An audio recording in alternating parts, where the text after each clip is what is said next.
King Robert still lived, and Lord Eddard Stark had just survived an ambush by Jaime Lannister in King's Landing.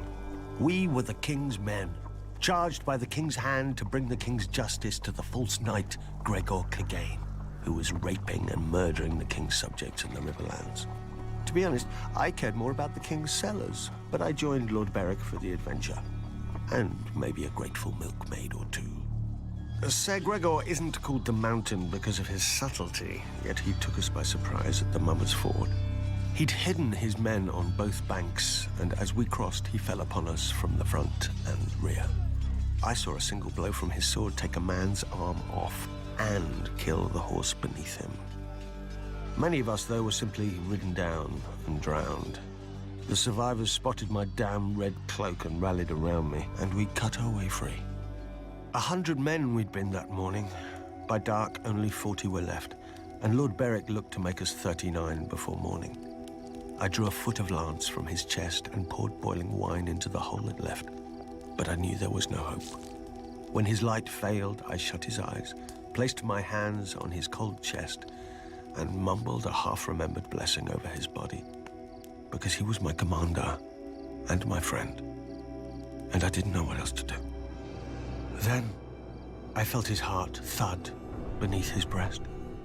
His body shuddered as the fire of life rekindled inside it. I used to joke that I became a red priest because the robes hid the wine stains, but the wine itself hid an unbelieving heart. When Beric's eyes opened, so did mine. I fell to my knees and praised the one true God and begged forgiveness for my ways.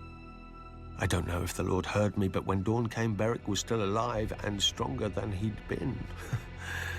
He told us that our war hadn't ended at the Mummer's Ford, but begun, and that every fallen brother would be avenged. We were so few, though, that all we could do was harry the Lannisters' rear. Luckily, all they could do was kill Beric. A Lannister mace shattered his helm and skull. A noose snapped his neck after he surrendered himself to save a beekeeper and his wife. The mountain's dirt pierced his eye through his visor. After each time, I stood over his corpse and prayed to the Lord, and the Lord brought him back. Then we heard that Robert was dead, and Lord Eddard too. We'd been sent by the King's hand to deal with outlaws, but now we were the outlaws, and Lord Tywin was the hand of the King. Some wanted to yield, but Beric wouldn't hear of it. We were still King's men, he said, and these were the King's people the lions were savaging. If we could not fight for Robert, we would fight for them, until every man of us was dead. We'd lost the King's banner at the Mummer's Ford, but then the countryside was awash with sigils and armies anyway. We became the Brotherhood without banners. Beric led us in battle, and I led us in prayer, and the Lord of Light led us in everything. When the heralds proclaimed the end of the War of the Five Kings, none of us thought of yielding. Our war wasn't over. The generals had gone home, but the soldiers stayed. Either they had no homes to return to, or they'd gotten a taste for other peoples. The Brotherhood was the people's only defense. We became the brothers of murdered siblings, husbands of murdered wives, and fathers of murdered children, led by a murdered man. Once we sought to bring the King's justice to the realm.